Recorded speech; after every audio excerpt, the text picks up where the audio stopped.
You want me to apologize? You want me to beg? I don't know. Let's try it out. Let's see how that feels.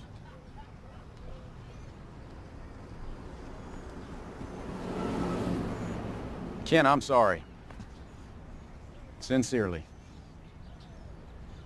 Do you have any idea the kind of shit that I had to eat just to get 4 wheels on that grid? No, you don't, because you don't deal with any of that stuff. Now knock it off, Ken. We got work to do, and this car ain't gonna build itself. Ah.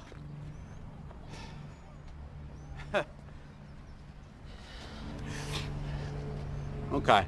All right.